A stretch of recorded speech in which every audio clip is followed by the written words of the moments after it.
Ganitong mga raketa pa rin ba ang gamit mo hanggang ngayon?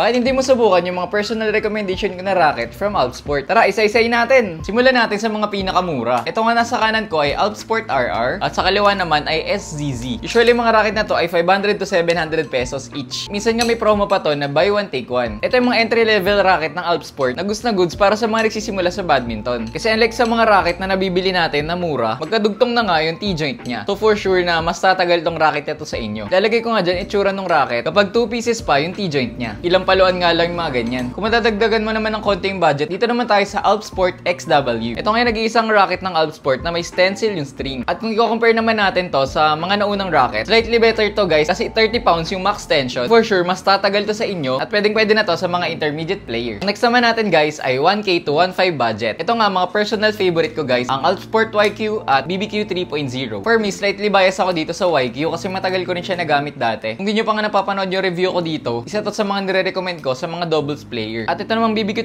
3.0 para sa mga attacking player. So, ang max tension nga pala nito ay 32 pounds. Ito naman ay 35 pounds. Pareho silang head heavy. Lastly, sa mga 1.5 and above racket naman nila, for me, ito yung mga best na racket na mabibili nyo performance-wise. Ito ang Alpsport Peacock at QY 2.0. Personally guys, ito lagi kong dala sa bag ko. Itong QY 2.0. Itong ginagamit ko guys sa mga tournaments, sa mga local queuing, kasama ng mga high-end nating racket. At ito naman Peacock ay para sa mga attacking player din guys. Super head heavy kasi siya. Ito namang QY 2.0 ay pang all around. Mas ginagamit ko to guys kasi mas gusto ko yung mga flat ball at mga netting. Kaya nga ito yung pinaka-favorite ko sa mga racket na to. Ikaw sa 7 racket na to, alin ang meron ka? At anong pinaka-favorite mo? Comment down below!